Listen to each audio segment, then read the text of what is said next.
Good morning, good afternoon, good evening, whatever time this reach you, I greet you. You know what this is, right? It's a day with EJ. Well, this one kind of more a day with me. I need to get something off my chest just for future references for myself. You more than welcome. And I hope you were entertained by my rationale. But I got to say something to myself so I could go back and look at it and understand it later on when it makes sense. I find myself sitting in the cemetery. If you follow me or know anything about me, you already know I pop up to the cemetery every day to go pull up on Eddie Kane. Who is Eddie Kane? Eddie Kane, like my little brother. Right? I met him in the penitentiary. We got locked in and we never let go until he took his last breath. That's neither here nor there, man. If you want to know how he took his last breath, man, he died in the street life. I used to live in the street life. I used to be deeply embedded into the nonsense and negativity that come with hustling. So that comes with the lifestyle. Took the loss and kept it pushing. Wanted to get my leg back, but it was a funny situation. With that being said, though, I find myself in the cemetery every day, and it's a reason why. One is because when I was in a joint, me and bro used to talk about what we was gonna do when we got out all the time. You know, like the plans on what you want to see, what you want to do, the chicks you want to rock with, and all of that. Yeah, we used to do that every day for years and work out, go to the gym, get our body together, work on our mind, read books and chit-chat philosophies and all of that. So when we came home, I got right back into the street life. Well, not right back. I got married first. He was at my wedding. Yep, I wish I had the pictures, but I threw them away. I don't hold on to that type of stuff. So I got married, and that didn't last long. I'll tell that story later on. Somebody will just have to leave it in the comments, like what happened. It's entertaining. And it was my fault. I'm gonna take full responsibility for somebody else's actions. But yeah, it was my fault. So I got divorced. I got right back in the street life, and bro came home. Matter of fact, bro was already home, right? Because he was at my wedding. So I got divorced and I got into the street life. I seen what was going on in the street life, so I pulled his coattail and brought him with me. Come on. Right, come on, we're gonna get this money. Right, we not gonna be doing none of the other crazy stuff that, you know what I'm saying, we do to get some paper. We gonna do this right here. This the measure right here. This gonna be that thing. So fast forward, I go back to jail, I come back home. Me and bro right back on where we was on when I was locked up. Chit chat all the time. He never sent no letters or nothing like that, but he picked up the phone whenever and he always touched my hand. So came back home, man, we right back to it. I got right back to it. Well, not right back to it. I had a line service. That's another story. I told you there's a whole lot of ports that come with me, but I had a line service. So with the line service, I stopped doing that. You gonna hear more about that in this book, SOML, if you're paying attention. But I got back to the street. Like when I finally did get back in the streets, I got right back in the streets. And I got good into them too. I didn't waste no time either. I'm talking about when he got me a few phones and started making it make sense. Right? Bro out here doing it, but he already got his thing going on and I ain't getting in the way. He trying to help me with my thing, but I don't want that type of help. I don't know, cause we going to jail. I don't want us to go to jail for something you did, right? I heard somewhere, I can't remember who said it, but man, I don't have no problem losing as long as it's my fault, right? I can't remember who said it, where I heard it at, but it resonated with me because I feel that I don't mind losing. Man, I lose all the time, but it be my fault. I hate to lose, and it's somebody else's fault because I didn't have to be with them to lose with them. But needless to say, I got my own little thing going on, and bro had his thing going on, and then, you know, how the streets play, somebody killed him. So I find myself in the cemetery every day, right, looking at his grave, but not because of him leaving, right?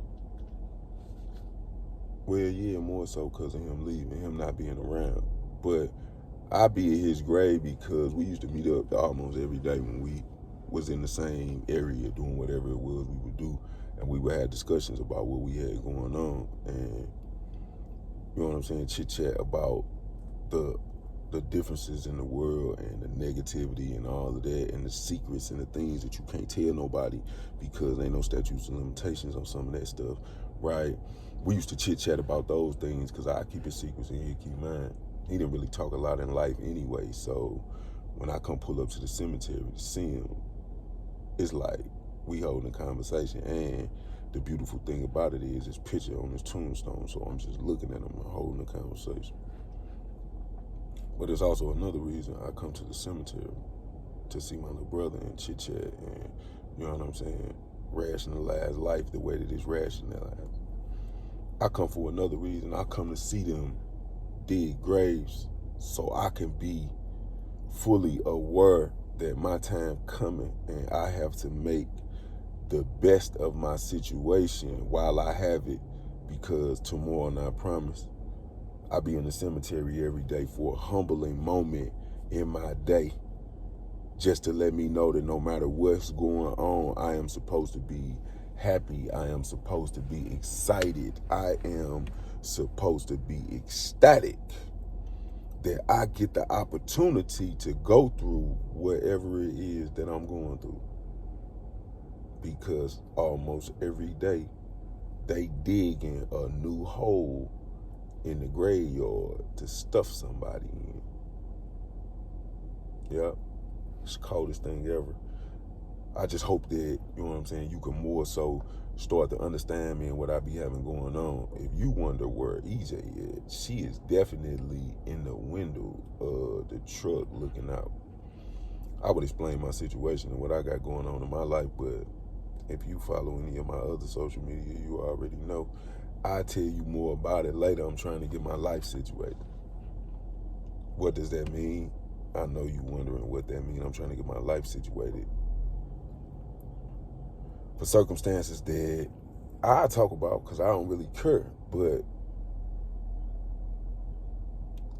circumstances that I just couldn't look past, man. I have to be my relationship over with, right? Let me just say it like that. I got away from that lady as fast as I could. I'm talking about as fast as I could. And I'm glad she fell out with me because I don't never want to talk to her again anyway.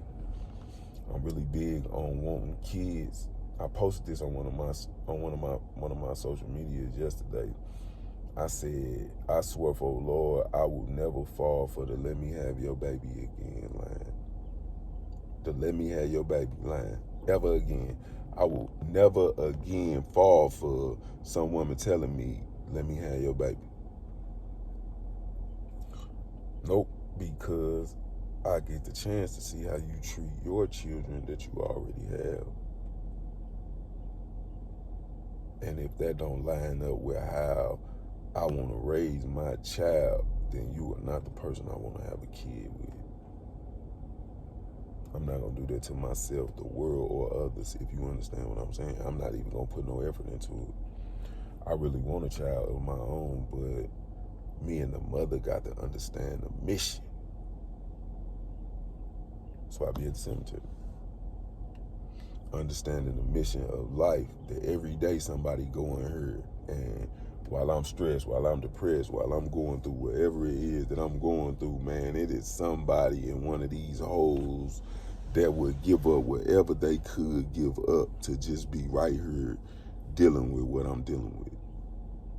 Whether bad or good. I'm not saying it's all bad, man. Life is amazing. Right? It's just bits and pieces of it that drain you completely. Just completely drain you. I do not understand it, but just completely drain you. I'm doing everything in my power to keep my peace. I swear for the Lord. But other than that, I just wanted to put that on y'all mind, man. I'm gonna start posting content all day, every day, right? I don't really have nobody else to talk to except for EJ, and she don't talk back. She just in the window sleep. She knows she comfortable, so you know it is what it is. Me, myself, and I am sitting in the car waiting on this time to come so I can come pull up and look at this apartment because I got to find somewhere to stay.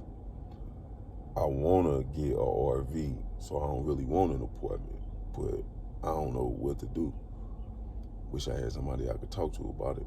Told Eddie Kane, he ain't say nothing. But I ain't gonna hold y'all up no longer. Just know I be at the cemetery, man, because I need that. That's my motivation to get through the day. Right? And I be needing to be motivated every day. So every day I'm in this city, right? I pull up here at some point during the day, whether it's in the morning, the afternoon, or the evening. Me and the police in this area have understanding that I be pulling up, bro. You can more than welcome to pull me over, flag me, search the car, all that. I don't have nothing. I'm just coming to look at the bro. I got something I want to say right fast because I used to talk to him all the time. He's one of the only people I really talk to.